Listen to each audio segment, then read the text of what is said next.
Welcome to Fringe Fanatics with Chad Lee and Chris Zane. And we are back. And Back as you again. can tell, things look a little bit different. New studio. Yes, I am Chris Zane. And I am Chad Lee. Thanks for tuning in. Yes, thank you for tuning into Fringe Fanatics. It is episode 64. Things have changed, but we keep going. Yeah. The song remains the same, so to speak. New location, same Yeah. podcast. Yeah. So yeah, let's get through the episode 64, and then we'll talk about why things have changed here.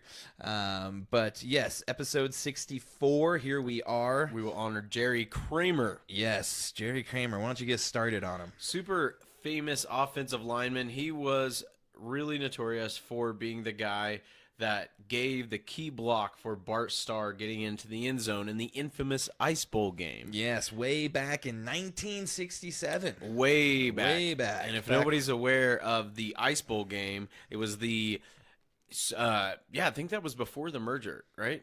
I think so. Yeah. Yeah. And it was. It definitely was. Yeah. So you said what, 1967? Yeah.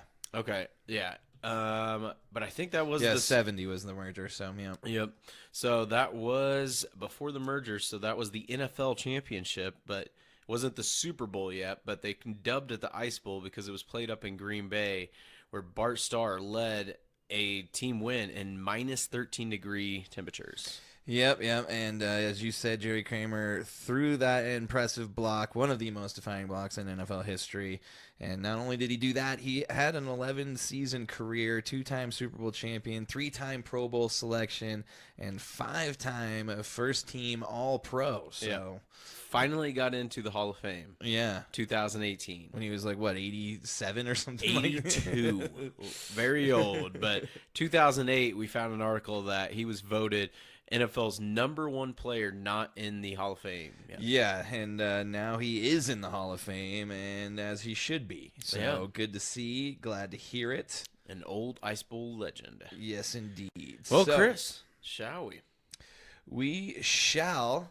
Let's get into it, man. What was your weekend like moving? Well, you were here helping, Yeah. so yeah, you I did a killed little it. Yeah, we crushed it, man. It was nice. Yeah, we recently moved. Me and Hannah moved pretty much just 5 minutes down the street. Kind of really worked out. A little better spot, but good friend Chris here came through on Saturday and helped us lend some of his muscle. Yeah, if I'm good for anything, it's picking stuff up and putting it back down. That's right, man. Yeah. In the right spot too. Yeah, and as you can see, we are in a different room. As I pan through the video or the different cameras here, you could see we've kind of got like a Neapolitan Yeah. ice cream going on So here. when we toured the place with the landlord, his like 4-year-old or 5-year-old daughter was with him and shows us all the rooms, and this is the one that was going to be the podcast studio, and then the little girl's like, this is my room. And so we makes sense, are doing a yeah. podcast in a little girl's old room. So yeah. Nothing creepy about that. Not at all. Yep, but we couldn't use the spare bedroom, not enough space, and so we're gonna makeshift this and make it work. We just recently moved in a few days ago, so we haven't had time to get all of our great memorabilia up on the wall yet. Yeah, we've kind of got it's a little janky right now, but it'll be better here in a couple of days. Well, maybe like a week or so. Yeah, We'll exactly. see. Yeah, We're yeah. gonna try and get some more curtains and hang those up. But yeah, we're recording a little bit late, like an hour late, because in the move somehow just by unplugging stuff and plugging it back in, It's weird. Something weird happened. Something so we had out a there little in the audio ether, battle. Yeah, but we fixed it.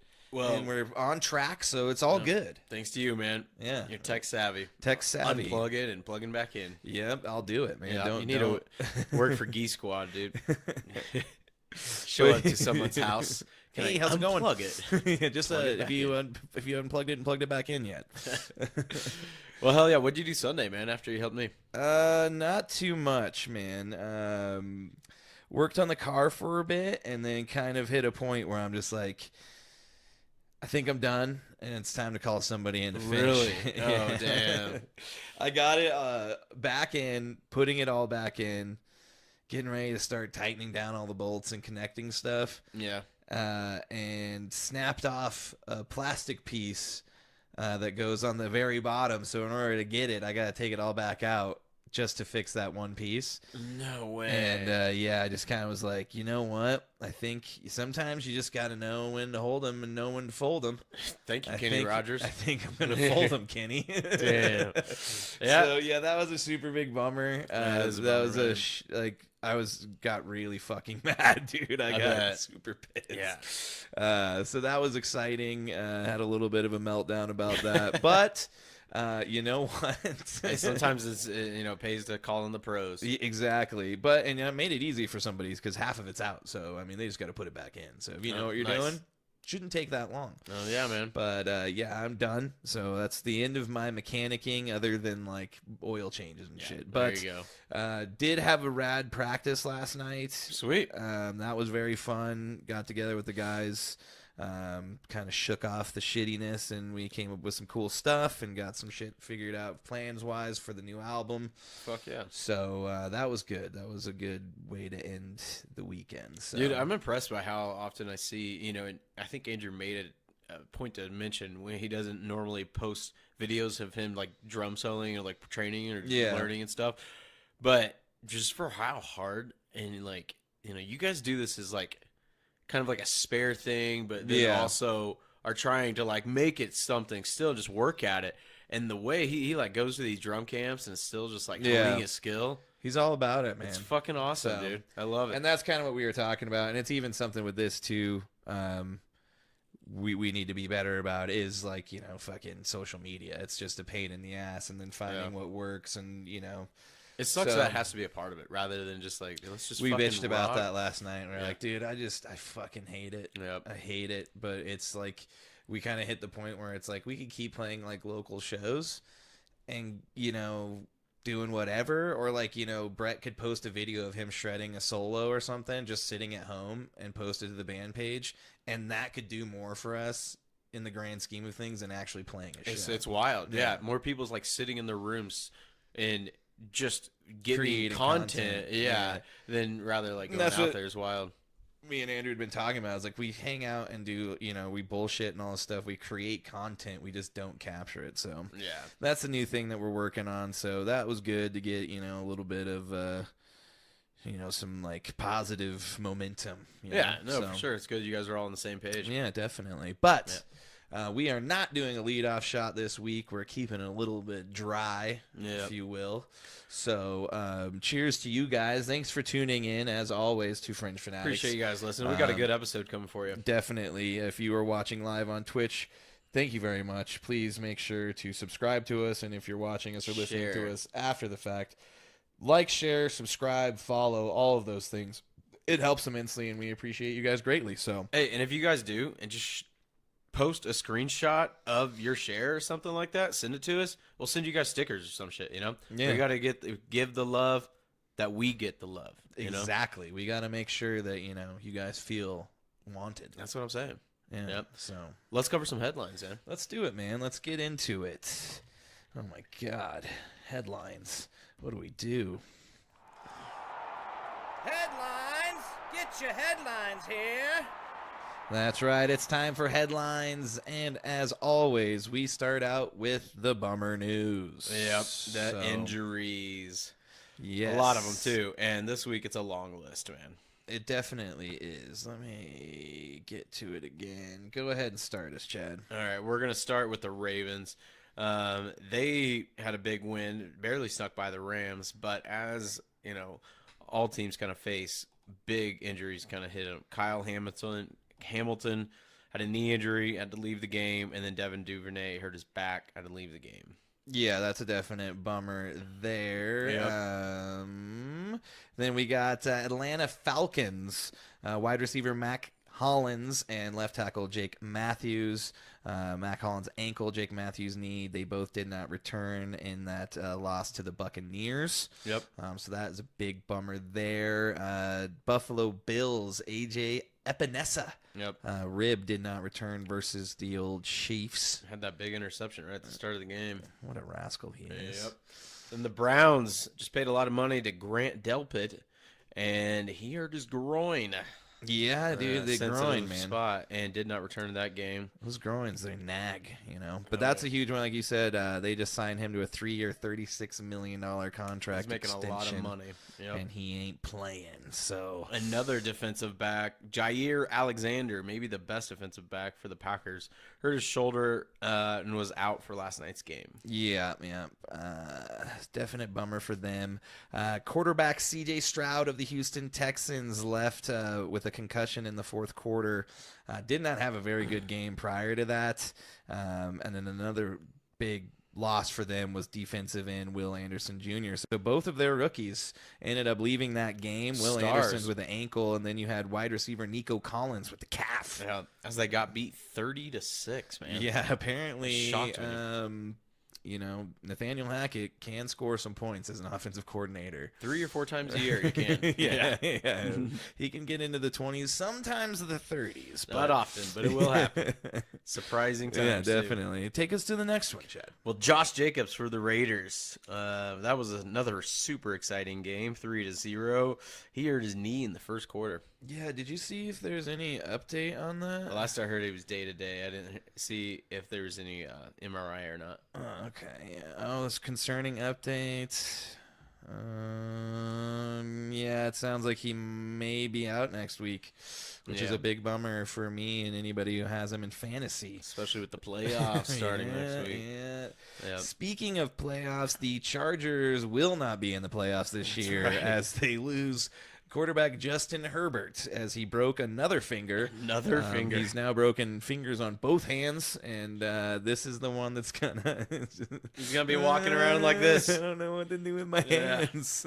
So huge loss for the Chargers. I mean, they were already struggling with Brandon Staley finding ways to make them lose week in and week out, but sounds like there may be some moves there, as you told me before I got here. Yeah, news came out right when Chris showed up that the Patriots, this came from the source The Score on and the Patriots said that they are going to part ways with Bill Belichick after the season. Yeah, and where do you think he's going to end up but in the AFC West? Chargers, probably. Yeah. Yep. So we're screwed. So yeah, great.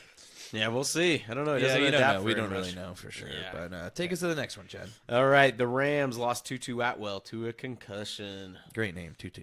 That is a Tutu pretty wild name. Atwell. Into the cool. Yeah. Did you want to say anything else on the Rams, or That's the only Ram, but there was like, more? But we're doing the main ones. Yeah. now. Yeah. But we'll keep going with wide receivers, and this one is a big one. Chris just got back, Justin Jefferson. In my fantasy. Yep, and it seems like he had a chest, maybe a rib injury, because they took him to the hospital. Yeah, Get him checked out. blew out his chest, man. Mhm. And also in that game, Nick Mullins replaced the pastronaut Josh Dobbs as he leaves the stratosphere as the quarterback of the Minnesota Vikings. So It's crazy how fast him and his parents can return back to their home planet. Yeah. There's all those memes of his parents watching him. They're like, they literally look like they're from some other planet. That, and they just looked like so not Just football fans. Like, They just we look would bummed be to be rather there. listening to Yeah. classical music right now.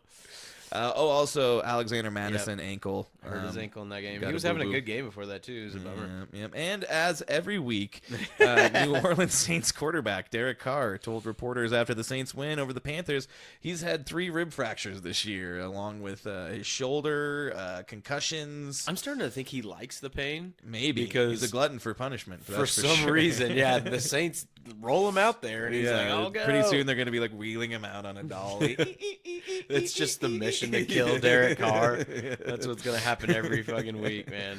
Oh shit! By the end of the season, he's dead. Where are we going next, Chad? Take us All there. right, let's go to the Eagles. Lost their safety, Reed Blankenship. Yeah. Concussion. Concussed. Damn Mhm. concussions. Lots of dude. concussions, Always man. concussions. Every week.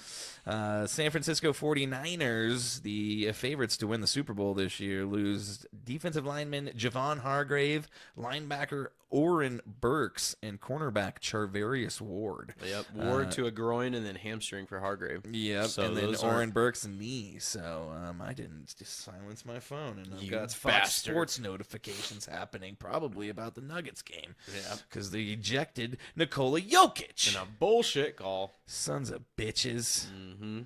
But anyways, all right, let's end that same game where the 49ers got hurt. They were playing the Seahawks, and Geno Smith did not start that game. It was announced right beforehand from a groin injury.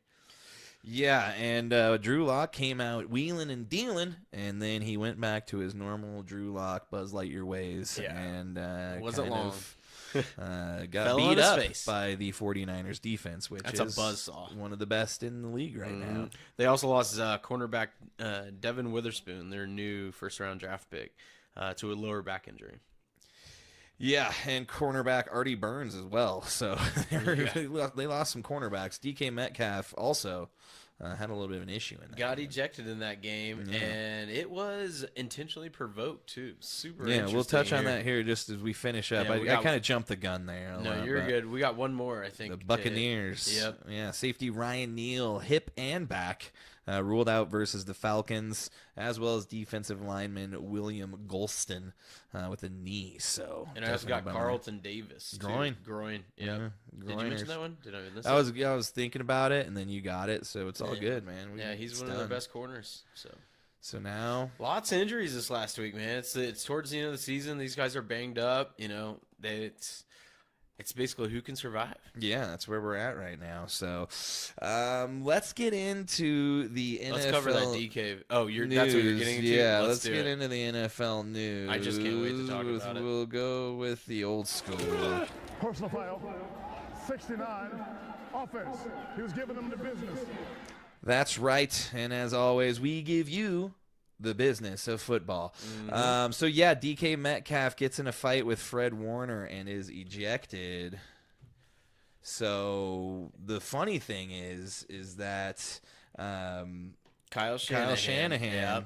told whoever got under DK Metcalf's skin would get a Christmas present from him. Yeah. So, I'm just I dying to wonder know. what it is. Maybe it's a car.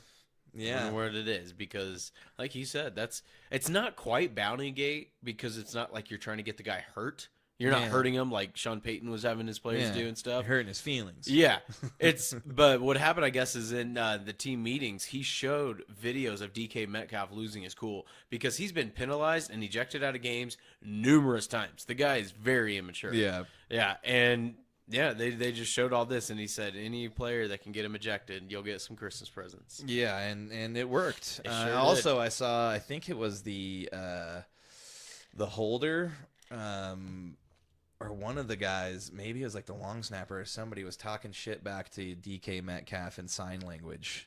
Oh, really? Yeah. That's awesome. I think he signed to him like "fuck around and find out" or something like that. Shit. So That's fighting fire with yeah, fire. I don't know if you guys know, but DK has been learning sign language Just to trash talk. just to trash talk without getting flags. And that is pretty cool. I like that. That's clever. Yeah, so Yep. he's finding ways, which I like. You got to be creative, Especially in this no fun league. yeah. The No Fun League. That is what it is. Indeed. You got anything So, else for NFL? Oh, yeah, let's talk about Monday night, dude. The Oh, football craziness of Monday Night Football. Some Everybody great games, dude. was not looking forward to the why we don't know there was two games on this Monday night, but we had the Titans and the Dolphins take on each other, as well as the Packers and the Giants. Yep. And the Mayo Man and Tommy Cutlets Yeah. pull it off. The Mayo Man. The Sound Mayo Man. like you said mailman. I was Oh, confused. the Mayo Man. Yeah, the Mayo Man. And we say that because Will Levis, as we learned from the draft, loves to put mayo in his coffee. Yeah, which is super strange. And the but- guy, to me, seemed like a WWE superstar or something when he scored that last touchdown. Or actually with Derrick Henry, and he led that game-winning drive. He was fired up on the sidelines, dude. Just fucking yelling. Like, I love it, man. You want to see that passion from your QB. Well, and not to mention that, though, but, I mean, look at his stat line. 23 for 38, 327 yards, one touchdown. Did have the interception, but he has unlocked DeAndre Hopkins, something that nobody else has been able to do for him. So It's real bittersweet for me. yeah. Yep, Shannon Sharp on First Take was this morning. He was preaching what I saw from that game. He was like, how do you think he'd be doing on Kansas City? Yeah. And that's what we all said, is there was Kansas City fans that were like, oh, I don't know if we should go get him. I don't, who knows? He may be washed up. looking like he's still got hands to me, man. Yeah. That one catch he made where he was falling down. Did you see that? No, I missed that one. Oh, dude, it was nuts. There was like two guys in front of him, and he was like diving, falling down at the same time, and still caught the ball. It was ridiculous. But dude, that game, if nobody knew, so that I saw a stat that I think it was around 765 games in a row where a team that's been leading by 14 has won the game. Yeah. In the last 3 minutes. Oh, yeah. And now the Dolphins are the one team to lose that game. I mean, they had that turnover. I mean, because that game was real close. It was a really exciting game. Yeah. Like 13-13, I think. And then there was a muff punt by the Titans, and then an interception, and then a fumble, I think. Or did it go? It went something like that. It was like back-to-back turnovers. Yeah, there's back-to-back turnovers. They scored right away. You know, their own territory. So Dolphins were like already within the red zone, and then it was like bam, bam, up 14, and then the Titans. And you know, PTI mentioned, and I guess I didn't catch it from last night because I was watching on silent. But I guess after that last touchdown, they did this like super crazy TD celebration, just like really rubbing it in the Titans' face. Yeah. Might have pissed off old Levitz, man. Yeah, and it's like, and even like him and DeAndre Hopkins, like just the fact that he's like willing to get into it with DeAndre is just like, all right, man, I get it. You're a fired up little guy, aren't you? Yeah, I fucking love it, man. Like for the guy and this rookie to like have the balls to do that, you know, shows why he's confident out there on the field. Yeah, it definitely does. But yeah, that was a great game, and then we get the game that's happening at the same time, which is, I don't know why they didn't stagger the games, but the Giants and Cutlets. Tommy DeVito, straight from the mob. And do you see his agent? His agent, yeah, Sean Unbelievable, something. man. Dude, his last name is like almost like Stallion. It's Stellato, I think. Oh yeah, something Sean like that. Stellato. Yeah, Comes out there in a something like that. fedora, purple neck, pinstripe suit jacket. I mean, there's so many good memes from it, man. It was like, this guy knows he's like on the phone when we get this picture, and it's like a voiceover of like what he might be saying, and it's like, I need a veal parmesan with eggplant and all this shit. It's like, dude, you just know he just looks Italian as fuck, man. Yeah, he does. And then like his whole family's up there in the press box or in the box, and like they're all kissing each other like straight up Italians. Yep. Yeah, I love the fact that his agent had the gold horn hanging there. Yeah. Standard Italian. Gotta love it. It's awesome, man. It's so fucking stereotype, and they're leaning into it almost. It's like something that like was written almost. It seems scripted. I mean, granted, Tommy DeVito didn't have as good a game as Will Levis, but 17 of 21, 158, one touchdown. Jordan Love on the other side, 25 of 39, 218 in terms of yards, and one touchdown, one interception. But yeah, they pull it off, 24-22, and yeah. Kind of blow everybody's mind. You're looking at the 5-8 Giants now. One game back One from game back. the playoffs, dude. Yeah. That is crazy. Yeah, and that's like one thing I kind of want to talk about is just the logjam that we're getting ready to have here going into the playoffs. I mean, you look at the standings, and there is a lot of 7-6, 8-5, 5-8. You know. We're 6 seeing and more 7 parity teams, than yeah. we ever have before. So, yeah, coming down the pike here, we might have a lot of people vying for position. I mean, the Broncos are one game back for the Chiefs, but you guys got that tiebreaker on us. There's no way we can win the division. But still, I mean, who would have thought? Hey, can you explain this to me? Because I was wondering about this. I'm so dumb sometimes when it comes to this. Why do we have the tiebreaker? Because we won in KC, and then you won in Denver. I think then it doesn't go to points and strength of schedule. I guess so. Yeah, I don't know. But yeah, that's what I was reading today too. I was like, well, we're one game back, but yeah, we can't tie with you, I guess. Yeah, I didn't understand that, but it is what it is. Yeah, but I mean, like, what a year for the NFL. Because I saw this from NFL memes today, and I just thought it was so on point for how crazy a couple of these teams just really screwed over by got screwed themselves over by just paying these quarterbacks a gigantic amount of money. God, I can't talk. Munchies. And I'll just read it off. The Browns trading 3 firsts and $250 million for Deshaun Watson when they could have just signed Joe Flacco off his couch. Yeah. And the Giants giving Daniel Jones $160 million only to replace him with a better guy they found living in his mother's basement in Jersey have to be the funniest stories of the season. Yeah. I mean, this is so, you can't write, dude. I mean, Well, and also let's not mention the fact that Joe Flacco in his 2 games now has more passing touchdowns than than Kenny Pickett with the Steelers. God, Jesus. That's fucking sad. Dude, Joe Flacco's slinging around, man. I'm going to talk about when I do my deep dive. A little preview Yeah, there, definitely. So yeah. let's move into the NBA, and let's talk about that for a little bit. Let's do it.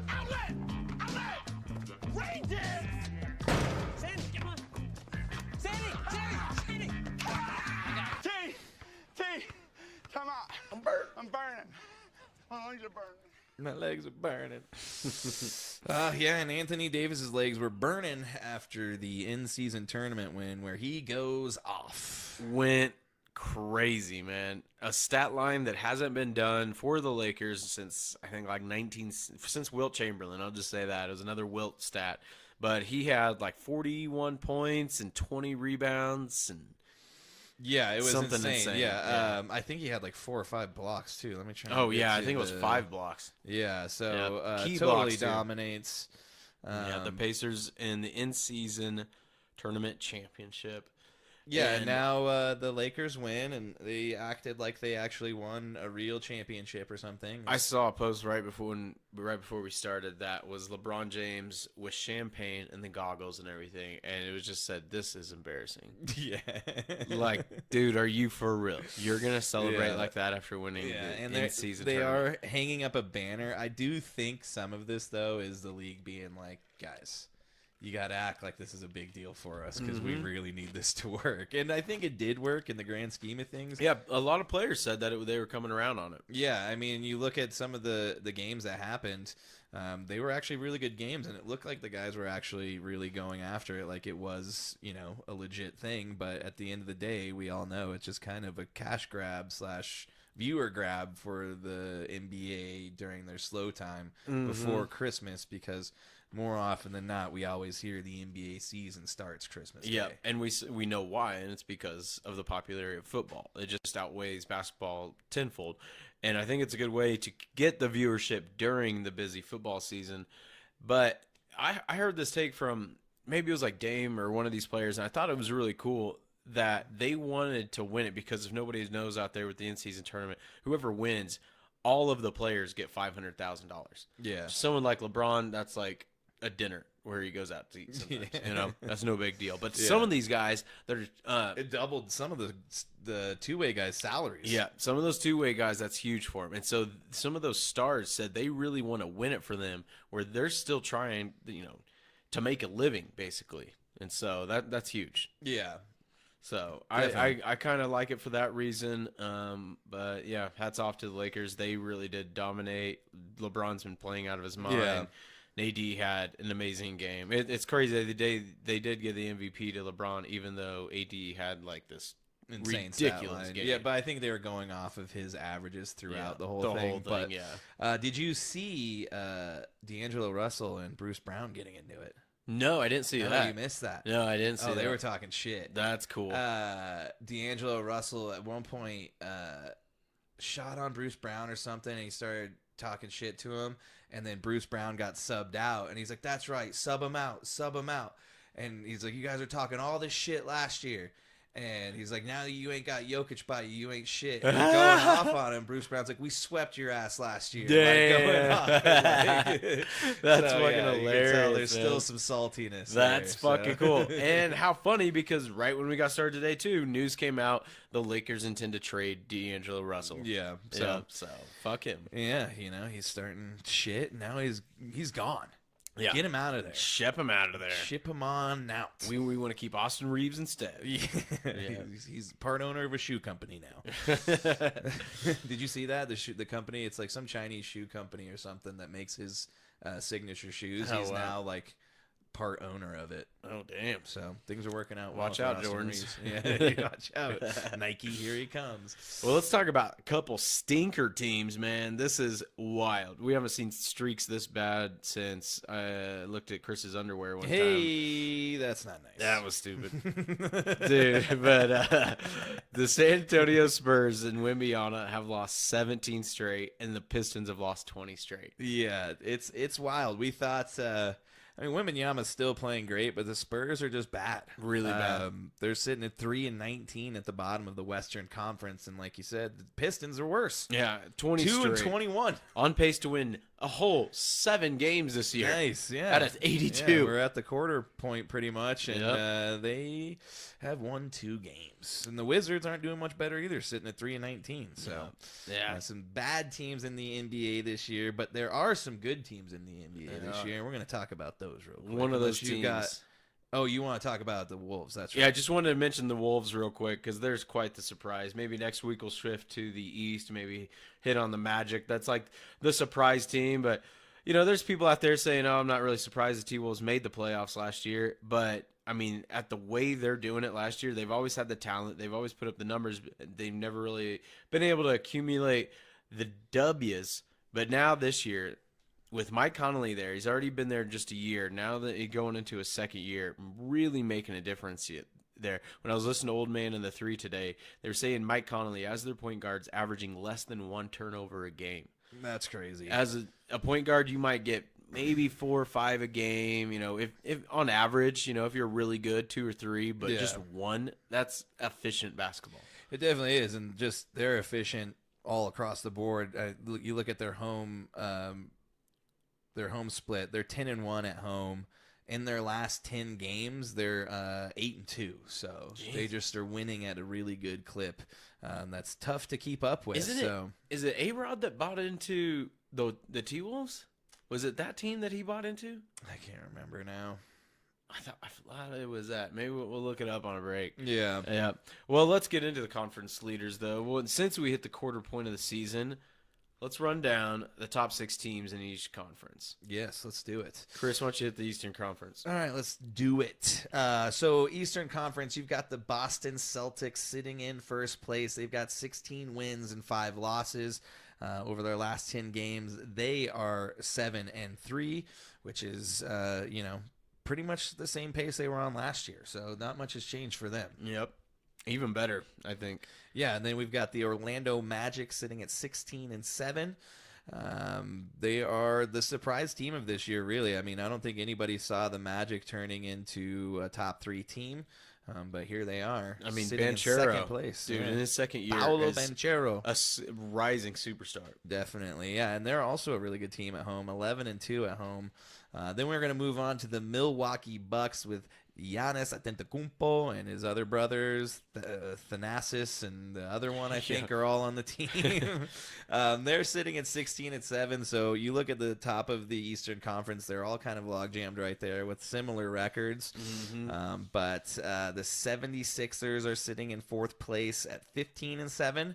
Then we've got the Indiana Pacers, 13-8. That's where our buddy Bruce Brown went, who just lost to the Lakers. And in 6th place, we have the New York Knickerbockers, which if you say that word wrong, it can sound like a racial slur. You got to be careful. They are sitting at 13-9 at 6th place in the Eastern Conference. Yeah. Do you want to take the Western Conference, I would Chad? be glad to. And as we talked about just a second ago, the Minnesota Timberwolves are in first place at 17-5, 8-2 in their last games. Then at number 2, Oklahoma City Thunder. There's another surprise there, man. There's been a few teams. The Thunder were there in the playoffs last year, but and Chet Holmgren right now is. They're thinking is going to be the Rookie of the Year, but we'll see how he should goes. be. Yeah. Without playing any games last year, this is his rookie season, and Abe Lincoln is balling out, man. Yeah, he does look a lot like Abraham Lincoln. It's very uncanny, dude. Well, they're at 15-7. And 7 years ago. The Mavs, who are beating up on the Lakers tonight. I wanted to check the scores because it's always good seeing the Lakers lose. Last I checked, it was 54-41, and not going to give an update on every score. I just wanted to say this because I'm really hoping the Lakers are losing. There's my bias. Oh, yep. Oh, damn. The Lakers almost came back. Yeah, 116 to 110. God and they damn it. still could come back. There's That's 4 minutes left in the fourth. Pretty impressive. So Looks like, those- damn, 15 assists for Doncic. What a skilled player.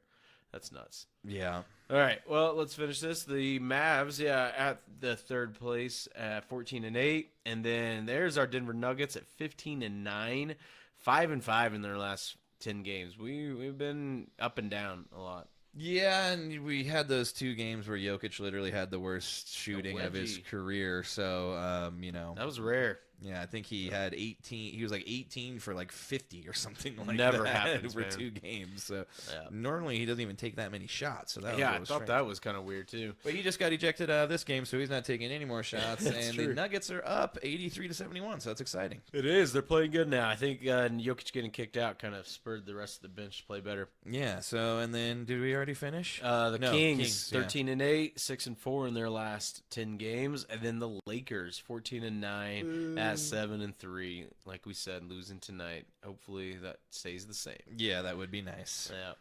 Well, all right. I think that does it for basketball. Man. Yeah, definitely. College sports, I did want to mention one thing real quick. Just a shout out to Colorado School of Mines as they're going to their first division. Well, going to the Division II championship after Nice. beating up on Kutztown. Fuck yeah, Yeah, man. so Who are they playing? Did you see?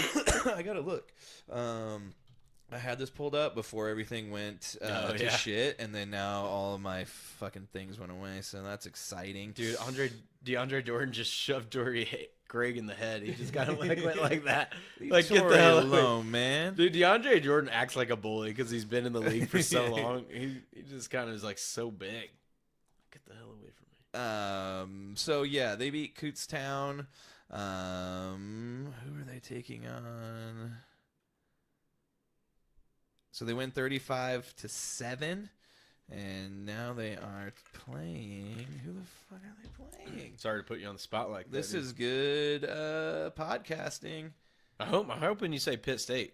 I wish I kept more on Pitt State, but they're always good in Division II. Multiple time national champions. Multiple times. Take on Harding University. Sorry Okay. for that. Jesus. Where are they from? They're from Harding. All right, that works. I didn't mean to keep quizzing. I didn't know if it I said don't know it. anything about Division II football, let alone I barely know about Division I. It is definitely not my strong suit, but it is on Saturday. The game is in Texas. Harding University. Let's find out where they are real quick. Well, they're from Arkansas. Private university in Arkansas. I'll be damned. So, yeah, shout out to Colorado School of Mines. They also have the greatest college football player ever on their team, technically. I mean, the quarterback has the most touchdowns, of everybody, no matter the division. So, big shout out to them. Let's move on. Because that was a rip-roaring time right there. There was one thing I wanted to kind of bring up in the NHL. We'll hit that real quick. A little bit of drama in the Avs locker room as Mikko Rantanen and teammate Turi Lekkonen's dad have a little bit of a tiff. Turi Lekkonen, his dad is NHL analyst, hockey analyst in Finland, and I guess he came out and shit all over his son's teammate, Mikko Rantanen, basically saying like he hasn't been, doing as much in the off season to stay up and all this stuff. And this report came out, and like he was pretty pissed off afterwards, in the post game, talking about this dude guy's calling him out, basically. Yeah, he's like, what Shit. the hell? Damn, drama in the Avs locker room. Yeah, so he calls out the guy's dad basically and is like, this is some bullshit, He's like, one of our Finnish players, NHL's dad, was talking shit about me. Damn. And that guy's in the locker room with him, so it's super awkward. Yeah, I wonder how he's treating And a licking in. Yeah, so Yeah. I mean, I'm sure it's not really. What are you gonna do? He can't control what his dad said. Exactly. But yeah, it's Like, still tell your dad to super. shut the hell up, man. Yeah, your dad's being a real dick right now, dude. Exactly. Your dad's a dick. Yeah. So that was a little bit of NHL stuff. I had plans to go more into the NHL, but with us starting late and all this stuff, I'm going to do that next week. So we will go about that and kind of hit the quarter point for the NHL and give a big penalty box breakdown. Sounds good. So we've been Hell talking yeah. about that for a while, but Needs then to things keep happening. Yep. We have to move and all this shit. Life throws you curveballs, Dicks, man. dude. Fucking dicks, dude. All right, well, let's get into a little bit of the MLB because there is some Big news. wild news A juvenile in the delinquent MLB. in the Should have had a offseason in his cha-ching major league sound debut. effect for this Oh, one. shit, we do need. We should do that, man. On into the windup in his first offering. You know what? Just a bit outside. He tried the corner and missed. We do have something. Hold on. Show me the money. God damn it. Come on, Nuggets. I thought we had something. I thought we had one, too. We had like a beeping backup for backing up the Brinks truck, Maybe that was it. but Well, we would it's need to gone, do so- that for now because Shohei Ohtani just got paid. Going Or to did the he? Dodgers. That's true. He didn't right now. Yeah, so Shohei Ohtani signs with the Dodgers. It's 10 years, $700 million, $70 million a year, but here's where it gets weird. Yep, we find out yesterday he Yes. deferred that. He deferred $680 million, which will be repaid to him, I believe, starting in 2034. Jesus. So he's basically taking $2 million for every year until he retires, or well, at the end of this, and then they're going to be paying him out $680 million over dispersed payments / deferred payments over those 10 years from what I think, like I said, 2034 to like 2043 or something like that. So the crazy thing is, though, is this just feels like cheating. It does. But I guess I did hear something today that Ohtani came out. Oh, I don't know if he necessarily came out and said this, but it sounds like there might be a workaround for the taxes if they pay it after the fact. He might not have to eat all of those taxes in California because right now that $2 million, he's only going to make $1 million a year with all the Right. state taxes and stuff. So I think this is a way for him to kind of circumvent the taxes and get all of that money in the back end without getting totally screwed on taxes. But that makes sense. we'll Yeah, see. California's got horrible state taxes. But it effectively gives the Dodgers one of the best players in baseball since Babe Ruth. Some would say. Yeah, if not better, because not he's a better better, pitcher yeah. than Babe Ruth. And they only get him for $2 million a year, which is not going to affect their cap that much. Not at all. I mean, he's making less than probably most of the guys on the team. with him doing that, having that negotiation in there and getting some of that money deferred, he's telling that team, build me a team. Go out and get pitching. Yeah. They had decent pitching last year, you know, Kershaw and everything, but they just weren't as good as they've been in the past. They had a lot of injuries. So, you know, they're going to be trying to make a lot of moves, you know, coming up. Oh my God! We got a little noises happening. So yeah, it sucks, man. The rich get richer, unfortunately. The Well, and I Dodgers- heard too that he's making like $45 million through endorsement deals. So, you know, it makes sense that he's willing to do this. Yeah, he's already making more than most quarterbacks in the NFL just being himself. So, right here he makes $45 million. He's likely making close to $50 million each year. I bet that's a lot of deals in Japan too. I'm sure most of it is. Yeah, I would imagine So yeah, a lot of that is probably. Under the CBA, deferred money is limitless. No wonder they can do that. Dude, They put that Baseball's in the so crazy. CBA. that's nuts. That's nuts, dude. Oh yeah, Mookie Betts will earn $120 million in deferred money from 2033 to 2044 after his contract expires. Freddie Freeman is also set to receive $57 million from 2028 to 2040. That's like the league is, but all these teams are basically just doing like, here's an IOU. Maybe Come they're play just for hoping us. the world ends. You know, they're like 2030. We might not make it Yeah. 2033. Exactly. Look at what's going on. The in Dodgers will world. win if they We got get World War 5 III about to years. happen. Yeah. It's just kick the can down the road. That's we'll just so hope nuts, the world man. ends. God. But yeah, it's insane. We knew it was going to be huge. I think we kind of settled on like 5 to 6. I mean, at one point we were probably talking like 7s, but I didn't think we'd actually get there. But lo and behold, we did. So, and they were saying there was like a little bit of shadiness about it because he was going to go to the Blue Jays, and like there was like this like shadow plane ticket booking and all this stuff, and like they were trying to make it seem like they were going to go to Toronto, and they think that's what kind of pushed the Dodgers to be like, all right, $700 million. Oh, wow. Yeah, because I think they were that worried about losing. Oh, it's him, hilarious, so. too, because I saw Drake with a Jays jersey that said Ohtani Yeah. just because of the rumor. Yeah. Well, when you have What are you going to do with that jersey now? I think Drake has like a $500,000 bed in his house. So Probably you know, does, man. What are you He's gonna super do? rich. You can do whatever you want when you're that rich. Well, yeah, but I mean, if I was Ohtani, I'd be like, I don't want to be on a team that's got Drake on the sidelines all the time. Fuck that, dude. Drake sucks. No, he's all right. He makes some decent music, I guess. Yeah. Do we have any more headlines? That's it. That's Do you wanna? We didn't talk about this beforehand. UFC before or after music break? we can hit it real quick. All right, let's do it. So, All right. you know what we need to hear? We need to hear.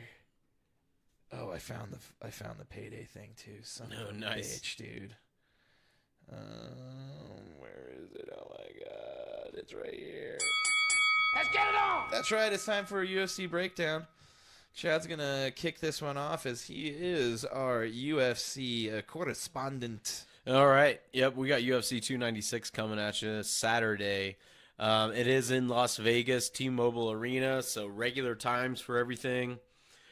Main event, Leon Edwards, the welterweight champion, versus Colby Chaos Covington. Yeah, everybody was complaining about this being the fight of the cowards who never want to fight, as they've fought the least in their division out of everybody else. Yeah, I think the last time Colby fought was maybe like almost 2 years ago, I feel like. It's been a while for Leon, too. After his last fight is when he beat Kamaru Usman for the second time to retain and defend his title. But, yeah, he's going up against Colby, and the odds are pretty much a coin flip. Minus 148 for Edwards and then plus 124 for Covington. It's nuts. I mean, Covington, he got his background is wrestling. He comes from American Top Team. That's where he used to train. He kind of got kicked out of there with a bunch of Jorge Masvidal. He also really loves Trump. I mean, like a lot. He is a character. I mean, I think he is really trying to lean into the WWE type character that he's built. Of course, a lot of bro-ish, whatever you want to call him. UFC fans love this guy. Yeah. He is a fan favorite. He's basically playing the villain to the quiet, humble Leon Edwards that some people think is boring, but true fight fans know that this guy is an excellent fighter with one of the most famous kicks of all time. Yeah. Yeah. So I think I'm taking Leon in this one, man. I definitely think his takedown defense is going to be good enough to defend Colby, and Colby's striking is nowhere near Leon's, and I think Leon will probably TKO him. Yeah, I just hope Leon wins because I don't like Colby Covington at all. Yeah, He sucks. me either, man. I'm pretty sure the last time he walked out with Trump, I saw Tanner around his mouth. Oh, wow. I would not doubt it. Yeah, I would not doubt it, dude. They're weird.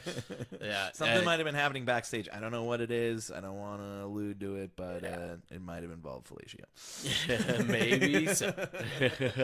Let's get into the next fight with Alexandre Pantoja and Brandon Royval. Brandon Royval from Denver, Colorado, actually, man. Dude, I know him. No, Yeah, that would be cool. Dude, that's my cousin. Not quite too much of an underdog at plus 145 for Royval, too, man. He's been climbing the ranks for quite a while. I've been watching this guy for like the last 4 or 5 years. As soon as I saw him on like the prelims of a fight a long time ago, I was like, oh shit, this guy's from Denver. That's cool. Yeah. So I've always tried to follow him, and for him to get this title bout, and I'm super stoked for it, but he's going up against a guy, Pantoja, that beat Brandon Moreno for the flyweight title, maybe like 6 months ago or so. So this is Pantoja's first title defense. Yeah. Brandon Royval also got a great nickname, Raw Dog. Wow, that's hilarious. Brandon Raw Dog Royal. Baby, I like it raw. Oh, baby, I like it raw. Yeah, get Yep. a little Some Wu-Tang? yeah. Why can't I think of his name? Old Dirty Bastard. Yeah. I almost wanted to call him Uncle Nasty. That's not funny. him at all. No. Old Dirty Close, Bastard. Yeah. close. Brandon Royval, though, is 15-6 in the flyweight division with 4 wins by knockout. Yeah. So we'll see if the Denver guy can, do anything here. Yeah, I mean, obviously training at altitude, trains here in Denver. I'm not sure which gym, but yeah, I'm really hoping he can pull it out. He, like I said, 145 underdog. My heart lies with Royval. I'm gonna imagine, like, my brain says Pantoja, but I think I'm gonna pick Pantoja to win, basically just because of his grappling. But I'm really hoping Royval wins. I hope I'm wrong. Yeah, and he's got a cooler nickname, the Cannibal, Alexandre That is fucking Pantoja. cool. Yeah. 8 wins by knockout, 10 wins by submission. Also has 10 first-round finishes, so he likes to get in there and get it done early. Yeah, the guy's a brawler. Shut her down real quick. Yeah, not very many people have stopped Brandon Moreno, and he Yeah. did easily. Well, let's talk about Shavkat Rakhmonov and Stephen Thompson. Undefeated, dude. Undefeated against an 38-year-old Stephen Thompson. Yeah, an old vet. And there's so much hype around Shavkat. This guy comes from, not sure, Kazakhstan, but he's one of those guys where you see those pictures of those people that live in the middle of nowhere and have a hawk that hunts for them. Yeah. He comes from that type of area of the world, and they're hard people, man. They do not back down, and watching this guy fight walks people down. All of his fights are highlight reels. I mean, he just clocks guys and basically walks them down like he's Michael Myers. That's the best way to put it to me. So, I mean, like I said, undefeated at what, 17-0, I think is what it is? Rakhmonov, let me tell you what it is real quick. I was looking at Stephen Thompson. 17-0 in the welterweight division. 8 wins by knockout, 9 wins by submission, and 9 first-round finishes. He looks like an angry fella. He is. 9 first-round finishes. Man, Yeah. that's saying something there. All right, we'll just cover one more here. Well, shit, I guess there's 2, actually, that's really good. What? Well, it's Tony Ferguson versus Paddy the Baddy Pimblett. Yeah, Tony's been training with David Goggins. He's the only athlete to survive David Goggins' Hell Week. Yeah, and so there's a lot of fighters, and actually Paddy is the one that's criticized him, saying he's not going to make it. He's going to be overtrained. Yeah, I did see the comments he was saying, like, he's going to be totally spent. Yeah. It's like, and then Paddy's going to balloon up to like 220 pounds after the fight. Right after the fight, yeah. And he is favored pretty heavily here, minus 340. Well, Tony's lost his last 6 fights, man. He's a guy that had such a high back in the day when him and Habib fight was supposed to happen like 6 years ago.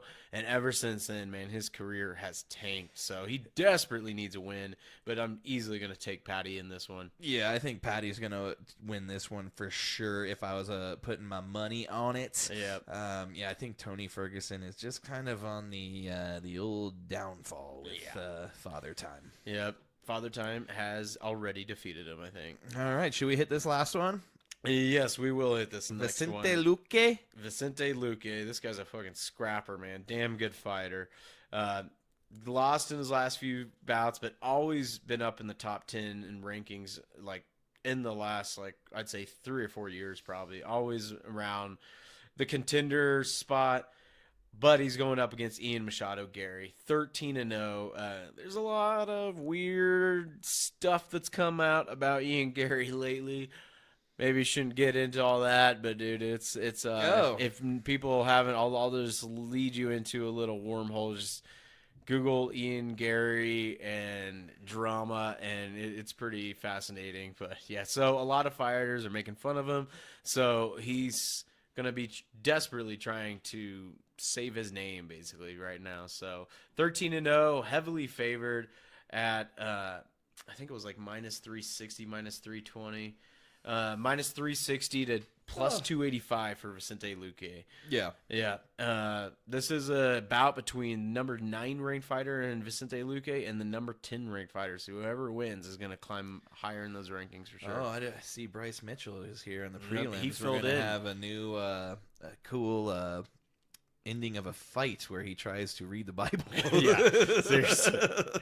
He's going to get really wild. He's going to probably, try to be the pastor And for Cody the whole octagon. Garbrandt's on this one too. Dude, I'm telling you, It's the gonna be a good UFC, one. I should have started this, but UFC's always done like really huge fight cards at the end of the year. They really try to do that. Last year, I think it was that Jan Blachowicz and Ankalaev fight that it was a draw and just let down a lot of people. But yeah, I mean, you got Irene Aldana on this. Let's see. There's a lot of people. I just clicked it away, but yeah, that's pretty much it for the prelims. But yeah, it's gonna Josh Emmett versus Bryce Mitchell. Like you said, that's gonna be a great fight. Bryce Mitchell getting short notice, filling in the last couple of weeks. it's okay. So- He's got God on his side. Exactly, man. He's got faith. That's all you need. Right from man. Arkansas, man. The only fighter to ever fight in camo shorts. Yeah, he made the UFC make him camo shorts. So Yeah, that's it's- true. So yeah, tune into it. Should be good. I'm excited to see who. I really hope Colby loses, man. Yeah, I really do. So what we got out of that is we don't like Colby Covington. We hope he loses. That's true. So that's it for the UFC breakdown. It is now time for the music break. Let's do it. As we stated last week, the music guest is the Patient Zeros, good buddies of the Born Readies. So the name of this song is Vigilante Ann and Vigilante Andy. On the by train Patient from Zeros, so Amsterdam, stick around. I was half dead next to Kim. My brain's a phantom limb. As Brussels passes slower than the truffles settle in. No strangers to Bethlehem. I'm spider meat, she cried over another Anakin. Well, LOMG, just call me Kimberly Ann. Well, if the Salvador massacre was set overseas, imagine Vigilante Ann and Vigilante Andy opening the hands of never enough pharmacy. 20 milligrams will satisfy my fancy. We can determine who is the victim. There's blood on both our hands, but there's something strange about the halo on Amsterdam. On the train from Amsterdam, what I wouldn't give to get a French exorcism. I know my Valentine is actually Parisian. And to the Notre Dame Cathedral and be quickly to leave. Well, I guess it doesn't help if my devil owns a show in the idle lands of Kim are busy baptizing me. Gonna start to smoke if the water here is holy.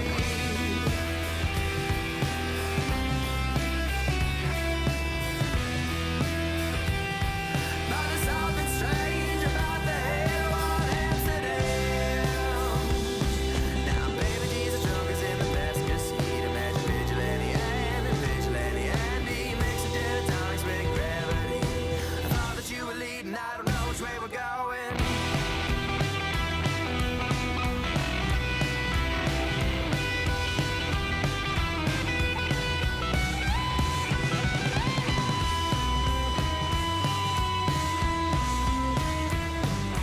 Halo riots in another language journey. Let's take cover.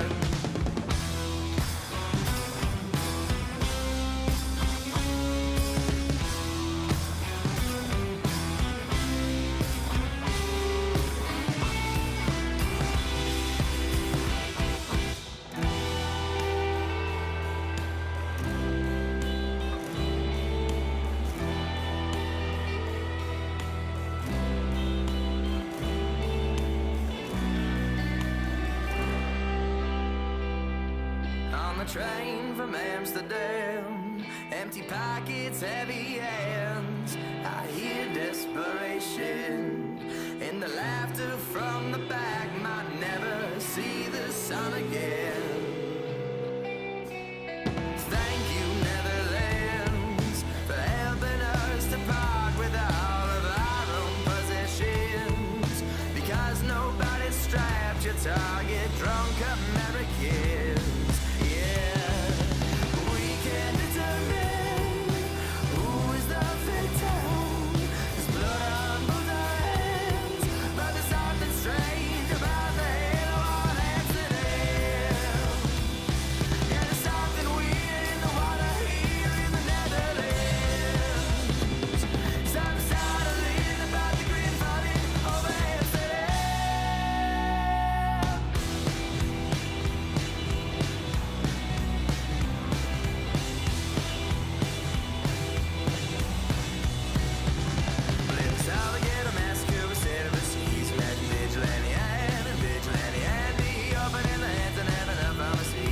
just heard the Patient Zeros, and the name of that song was Vigilante Ann and Vigilante Andy. If you haven't yet, please go follow the Patient Zeros on all things streaming or wherever you stream your music. And if you'd like to purchase music, find out when they're playing next, or buy merch, go to thepatientzeros.bandcamp.com. One more time, that's thepatientzeros.bandcamp.com.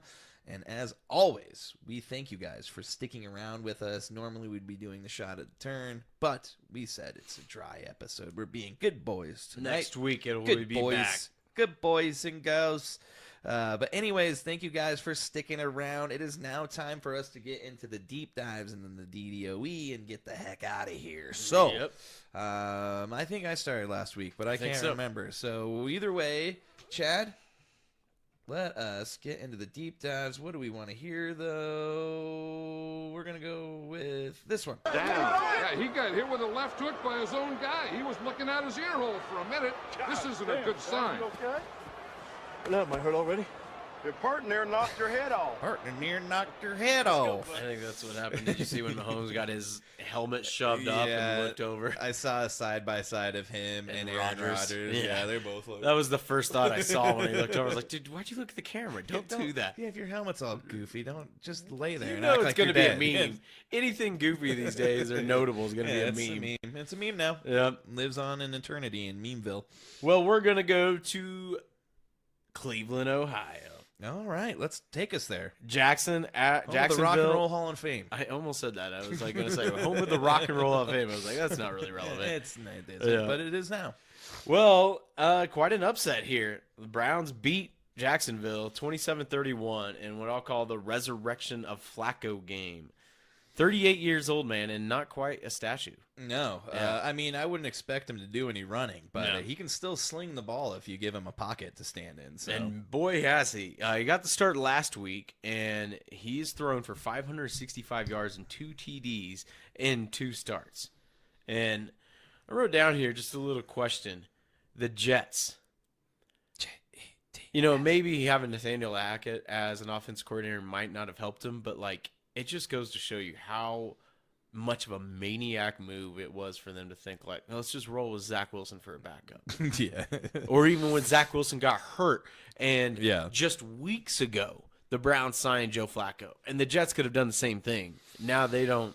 Zach Wilson doesn't even want to go out there. No. Yeah. So Zach Wilson's like, fuck you guys. surprisingly beat the Texans. Yeah, So he it's did. any given Sunday. I Against guess. his will, he went out there and played, Yeah. but he was not happy about it. Not at all. But Trevor Lawrence in this game had a really rough first half. Threw 3 interceptions, was sacked 4 times by that elite Browns defense. Dude, get this. When I heard this, I was like, I never would expect this. I think she just sneezed. That was loud. Bless you, Hannah. I was like, whoa. Yeah, we heard that. That was I wild. hope no one broke in or something. I was scared. Damn. All right, so you get this. There were 34 possessions in this game. That's a lot of possessions. Dude, that's abnormal. Most times it's around like 22. I'd be interested to see what the possessions were in that Ravens Rams Ramsey, game. and there's probably a lot. Yeah. Back and forth. But yeah, still, so yeah, it's a lot of possessions. it's just unheard of. Yeah. Njoku, man, David Njoku. It's like getting burnt, I think, really helped him yeah, out. it's like he's almost like the Phoenix, dude. He rose from the ashes. That's fucking hilarious, dude. Needs to get a Phoenix tattoo or something. He did burn a lot of his body. Yeah, So. he's an interesting character too, man, because he's got like that dyed bleached dreads in the back. Yeah. He's noticeable for sure. Yeah, definitely. But he had a big game, 6 catches for 91 yards and 2 TDs. 2 tutties. In one of those TDs, man, he had a ferocious stiff arm to get to the end zone. It was badass, man. The guy can't be stopped right now. And I wrote down here, there needs to be a shirt that has all of the QBs that has panned out and worked well and performed better since they signed Sean Watson. Oh, yeah. It's insane. Everybody plays better than him. Yeah. I mean, they have one hell of a defense. They have a lot of weapons. Jerome Ford, Njoku, Amari Cooper. I mean, the list goes down the line. Kareem Hunt's even playing well. Yeah. And you could put on that shirt DTR, P.J. Walker, now Joe Flacco. And you could even include there Baker Mayfield, because he's the guy that they kicked to the curb to get Deshaun Watson. And Baker Mayfield just led a game-winning drive to put his team in first place in the division. That nobody wants to win. Nobody does. But each week it's a different team. They're like, they just pass it around. Son of a, why'd they win? Oh, I don't want to be first place. Damn it. That's how it seems to be. But Baker Mayfield even plays better than Deshaun Watson. Yeah. Yeah, It is crazy. It's going to go down, and I thank God that it's going to go down as the worst trade in history, because we were looking at that with Russell Wilson there Now for a it's bit. turning around but, for you guys, man. Cortland Sutton's playing out of his mind. Dude, that catch he had in the end zone, or I mean, not in the end zone. Yeah, Jesus. Greg Rosenthal for ATN said that was possibly the catch of the year. Yeah. And he's had like 3 of those. Not to totally go off track. One of them was but- against the Chiefs. I Yeah. remember. Yeah, it was frustrating, dude. But yeah, Well, the key play in this Cleveland and Jacksonville game was that points off. Wait, the key play that points out Flacco's experience was on a 4th and 3 when Cleveland was up 21-14. Jacksonville blitzed 7 guys, and he sensed the pressure and slid the protection to his right and then fired a pass to David Bell, who not only picked up the first down, when he caught the ball, looked around, no one was around him, ran 41 yards for a TD. No better feeling than that, man. yeah, 1 catch, 41 yards. Nobody's going to tackle me? All right. Oh, I guess I'll just run then. Whatever. Yep. But I just can't believe it. The confidence and the way you see Joe Flacco playing. I've even heard that Kevin Stefanski kind of like let him run some of the plays that he's used to when he was probably back on the Ravens, where he spent most of his tenure. And you know, that's really smart to do, because you can't do that with like a rookie like P.J. Walker. Or, I mean, well, he's not quite a rookie, but just one of these younger guys who are like, no, I want to run this. And, you know, Stefanski's going to be like, no, we want to run this type of offense. But Flacco, you know, he's been there a while. He senses when these guys are going to blitz. That's so much of playing the QB position is pre-snap adjustments. Yeah, I mean, that's where Brady, especially Peyton would just kill people. It'd just be like, I already know what you're doing. So. Yeah, it's just so nuts how they're Yeah. so good at that. Well, then Trevor Lawrence did find some rhythm in the second half, but it was just, you know, too little too late by his early turnovers that proved to be too costly. A wasted opportunity for Jacksonville, as they could have gone up a game on Houston and Indianapolis, as both of those teams lost. Another crazy thing about this game, the Browns became just the 8th team since 1950 to have 4 different QBs record a win in the same season. Yeah, man. It's a crazy Yeah, LeBron the stat Browns, there. yeah. And unfortunately, we didn't really want the Browns to win in terms of the Broncos, but you know what? It is what it is. Yeah. It's going to be a wild playoff season. It definitely is going to be, Chad. It's going to be insane. Yeah. And, Well, that'll do it from that game. all right. Well, Yep. I was happy to see Jacksonville lose, though, because the Chiefs lost. yeah, that was nice for you. Yep. Always nice. And Miami lost, which is also nice for you. Technically. Yeah, it did work out. Yep. Yeah. So, all right. Well, it's time for my deep dive, and I chose to deep dive the Detroit Lions and the Chicago Bears. Detroit sitting at 9-3, the Bears at 5-8, and Chicago wins this game 28-13 in surprising fashion. Yeah. I started Jared Goff over Patrick Mahomes. Yeah, All that of sucked for you. My Chiefs fans should slap me, but like I still won the game surprisingly. But Jared Goff got me 8 points, while Mahomes got me like 23. Yeah, that always Just sucks. Crazy, man. I expected Goff to go in there and light him up, since he barely beat the Bears recently. So Yeah, well, they had to come back to win that game. And, Yep. 3 weeks ago, the Bears gave up 17 points over the final 2 minutes and 59 seconds to let the win slip through their hands in Detroit. This week, they score 15 points in 7 minutes from the third going into the fourth to break up the 13-13 tie and pull away for good. Justin Fields goes 19 for 33 for 223 yards and a touchdown, and was also the team's leading rusher with 12 carries for 58 yards and a touchdown, ahead of Deontay Foreman. dude, I feel like he really knows the money, the prop bet that Vegas sets for him, because the last time I looked at his rushing yards, it's always at 57. It's like, yeah, Dude, he 57 and a half. Right at that every game. Yeah. I think it's on purpose. He might. You never know. We can talk about that a little bit with the Army Navy game. Yeah, we'll cover Yeah. Greg's recaps. So he's the leading rusher ahead of Deontay Foreman, who had 11 carries for 50 yards. Fields has now eclipsed 2,000 yards rushing in his career with 2,021 and joins Bobby Douglas, who had 2,470 as the only Bears QB with more than 2,000 yards rushing. Wow. So, yeah, That's if pretty you knew cool. who Bobby Douglas is, good for you, because I didn't. Right, I didn't. DJ Moore had his first rushing touchdown on 3 carries for 20 yards. He also caught a touchdown and was the leading receiver with 6 catches for 68 yards. He had a damn good game. He did, and his touchdown put the Bears ahead as they ended up with a free play as the Lions jump off sides, and Fields hit him for a 38-yard touchdown down the sideline that put them up 19-13. Detroit ended up blocking that extra point. Chicago got the ball back, though, right away when TJ Edwards recovered a fumbled snap at the 29, and they scored again on a 3rd down touchdown run by Fields. The 2-point conversion was incomplete, and the score was now 25-13. The Bears, though, the defense made another huge play, stopping Jahmyr Gibbs on 4th and 1 with a 4-yard loss as they tackled him in the backfield. That ended up setting up the final score of the game for the Bears, Cairo Santos field goal with 9 minutes and 20 seconds left, and they shut down the Lions the rest of the way. But the big story, our dark horse team of the year is slipping a little bit. Oh, yeah, quite a bit, man.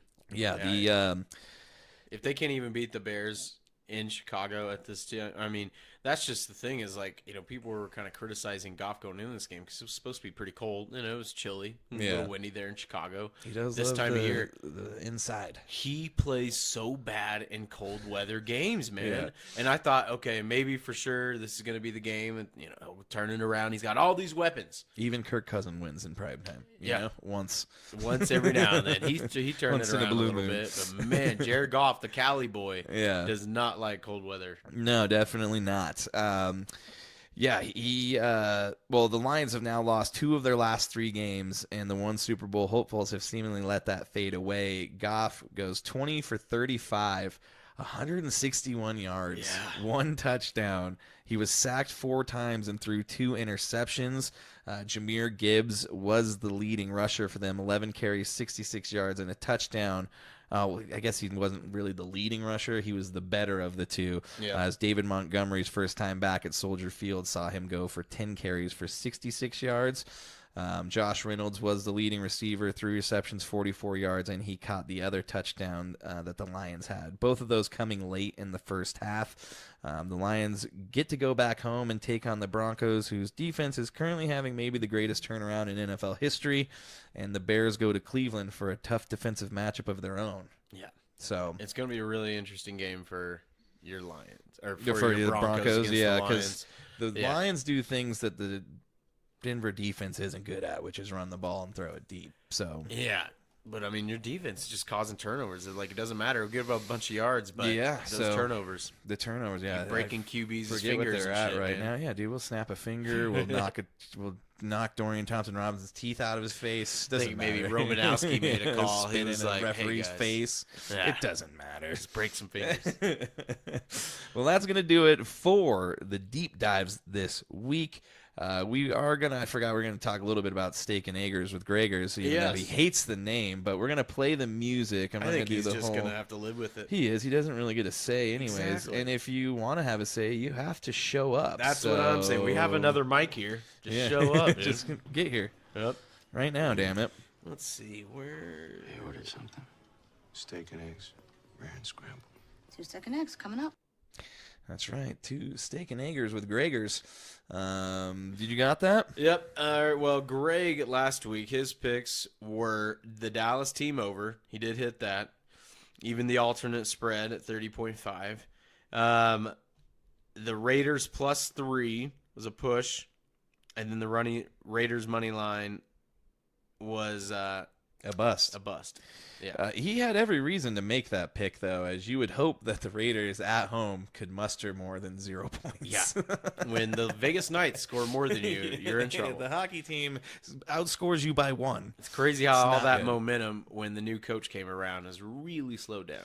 Yeah, I think you're just realizing Aiden O'Connell is not a quarterback in No. the NFL. He doesn't No. even look like a quarterback. I in think the NFL. big factor here too was Josh Jacobs getting hurt. Their offense runs through him, as you know. Well, he's on your team. once they got rid of McDaniels, it did, because it wasn't up until then that Josh Jacobs did anything hardly. I mean, he was like averaging like 6 points a week. So yeah, I had him last year. I mean, he led the league in rushing, but this year just So I wasn't. You know, picked him wasn't up. the same thing. damn it. Yeah. Well, let's talk about Gregor's pick this The lock week. of the week. Yeah, the lock of the week, and it is our own Nuggets. They were favored at 7.5 when he sent this text, but then Jamal Murray was ruled out around 4. And right now they're up by 10 with a minute left. Let's see if they're going to hit the spread. We got live betting really going on right now. So yeah, the spread did change to 6.5. Now it's down to 8. And we're down to a minute. But that was Gregor's pick, and I think he may hit he's it. gonna get it. No, maybe. I'm sure they're just going to foul him and get free throws the rest of the night. Don't send DeAndre Jordan to the foul line. The dude's like 30% from the line, man. He can't shoot the ball. You watch him shoot it free throw, and it looks like Shaq, but if Shaq was drunk, dude. It is sad. I'm like, dude, you're a professional basketball player. Why is it so hard to shoot a free throw? Like, isn't that like the majority of what you practice? It's is so free close throw to the and basket. shooting? You're tall. It should be even easier, man. It's like I don't get it. Wembanyama from the free throw. I can almost just like put it in. Just Drop it in there. Not even fair. But we'll see if we'll give you an update when this game ends. You know, there's going to be a few stoppages between then. But yeah, Gregors did pick the Nuggets to cover the spread. Yes, he did. So Greg continues to and let's give a reason why some he's good hits. not on air tonight. He's also apparently a pretty good golfer. Yeah, on his way. He's one step closer to getting on the PGA Tour. Won the Mesa Club Championship or some Congrats, Gregory. Yeah.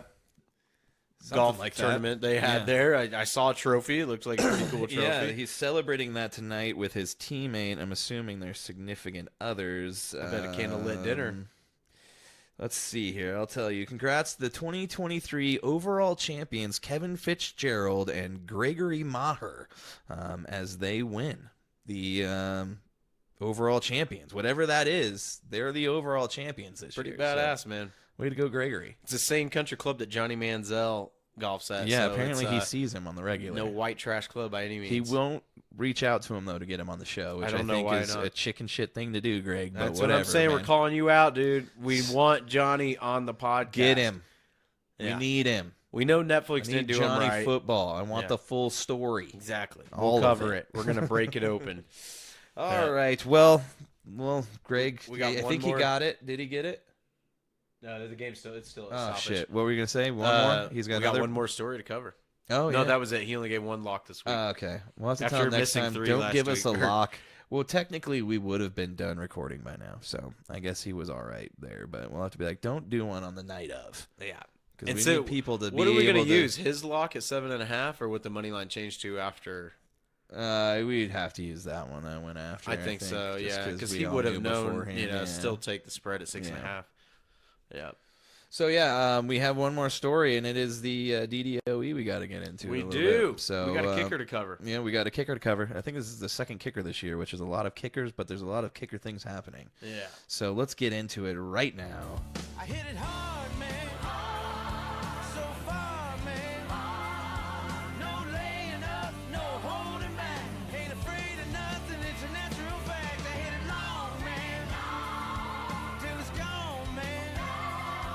Keep taking chances, living large. I Hit it hard. That's right, ladies and gentlemen. We are gripping and ripping it. It is the daily dose of excellence. And this week, we're featuring America's team, if you will. Yeah, the kicker for America's team, Yes. the ex-soccer player, the ex-software engineer. Yes. Brandon Aubrey in Sunday Night Football. That's not the only thing. He's now 30 of 30 in field goal attempts this season. The first player to ever make their first 30 field goals in a season, or in history. I think he's the first rookie to do that as well. Yeah, this also makes him the first kicker in history to make 2 field goals of 59 yards or longer in the same game after making a 45, a 50-yarder, a 59-yarder, and a 60-yard field goal in their dominant win over the Eagles on Sunday. But that is not what the real story is here. You see, in 2017, Brandon Aubrey was drafted number 1 overall in the MLS draft he was drawn out by the Toronto FC, yeah. So Major League Soccer. Yeah, Major League. Yeah, If you guys don't know. So didn't really work out there. He was on the team for a year, ended up getting cut more or less. Goes and moves to overseas with the Bethlehem Steel Football Club. That didn't end up working out. By 2019. After sitting on the couch with his girlfriend watching these guys kick in the NFL, she reaches over and slaps and is like, you could go do that, right? I kept thinking, I was like, I really just feel like this could be something where she was just holding some white wine to say something like that. And I mean, It makes sense, a soccer player, but she just over there just kind of like, you could do that. She's all hammered. Yeah. You could do that. Just like dealing with her husband as like a software engineer that's like a cool ass job, or like, pays well and stuff like that. But then, NFL player. So basically what happened was he leaves football and in 2019 starts training with a kicking coach. He trains with a kicking coach all the way up until 2022 while also working as a software engineer, as Chad mentioned just a second ago, before he signed with the Birmingham Stallions of the USFL in 2022 and 2023 before being signed by the Cowboys this year. So quite the journey to being what is now one of the hottest kickers in the NFL. I think Young Wang Koo is actually the best kicker in the NFL in terms of his... that happened, his career field goal percentage is better. Yeah, that's what I'm saying, because what's his name? Justin Tucker. Yep. Has more field goals in total, but Young Wei Koo's got a better average. He's got like 200 less attempts, but when it comes to, I think the minimum's 100 attempts. Yeah. Yeah. But we could be talking about Brandon Aubrey here. If he keeps this up, I mean, those ones from 60 were just dead center, straight down the pipe in terms of like... He piped him, man. Yeah. It was nuts. Just straight down the fucking middle. And I would be remiss without saying... He helped me win my fantasy matchup. Dude. He did. 23 points for a kicker. Yeah. Yeah. You can't You're say lucky kickers, if you get 10. Yeah. 10 points from your kicker. Yeah, I mean, that's that like maybe 2 field goals. That's regular. Dude, I mean, 23 points, that's unheard of, man.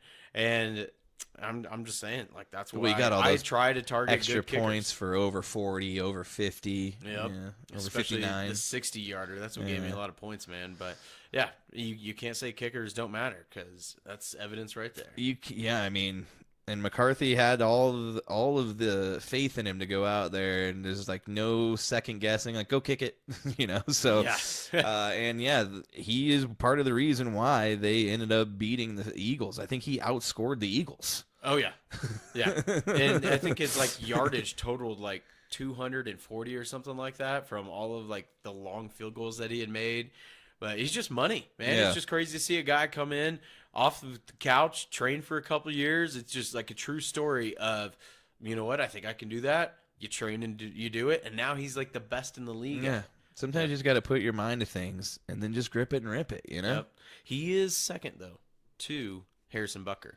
Because Butker hasn't missed any extra points. Aubrey's missed 1 extra point, but he has made all of his field goals. Yep. Okay. But, yeah, for a rookie, though, I mean, it's pretty damn good. Especially someone who never kicked until 2019. Yeah. And is now on the Cowboys. Well, it's just crazy because most people do their whole fucking life being a kicker from high school and, well, not whole life, but yeah, from like high school into college. Large a good chunk of your... Dude, the first thing you think of is the replacements. That's what he did, is go get the drunk gambling guy who's a kicker in like the Euro leagues. Yeah, that is true. And then you see what happens here. Happened in real life. It's fucking awesome. Yeah. If you haven't yet, go watch Replacements. We use a few drops from that movie, but it's a great movie. It's a classic. You can actually see this play out on the big screen and also on the little screen, as it is now a thing of reality. It is true. And to give you an update on Gregor's pick, he was right. He nailed it. Nuggets money line, they won by 8, 114 to 106. He would have got it with his, and he also got it with the updated line, too. So. That's true. Well, it's good for the Nuggets to pull that win out after Jokic getting wrongfully ejected. Yeah, that was some bullshit. And we were also talking about that a little bit, and then we're going to get out of here. But yeah, apparently Chicago has one of the biggest Serbian populations in the United States. Glad you brought this up. And the tickets to get into a Chicago game, normally someone was saying you can get in for like $8 instead of in the nosebleeds. They said you couldn't find any tickets this week, or for tonight's game, because they were all hoping to see Nikola Jokic, not some guy in a zebra outfit trying to be cool. And when we talk about wrongfully, we're not even being exaggerated. He was just complaining to the ref for not getting fouled. Must have said something wrong, but it was just one thing he said to the ref, and boot. That's it. You're out of there. You're out of there. But the Nuggets get the win anyway, so go Nugs. Yeah, and Greg, you were right. So we appreciate Tip your to the cap expertise to you, sir. as always. And congrats on your golf win. Yes, and congrats to each and every one of you for making it to the end of the episode. And We if you appreciate it. haven't yet, please go like, share, subscribe, and follow us on all things social media and wherever you watch or listen to us at. So make sure to do that. Make sure to have a good rest of the week. We will see you next week. Chad Lee, I love you, buddy. Hey, man, thanks for getting this thing running. Yeah, well done. we had some battles, but we're here. We're going to make this place look home again. So Yeah, we will. Over the next couple of weeks, you'll see some more changes. But until then, you guys have a great rest of your night. Have a great week. Much we love, love fam. you all. Toodles!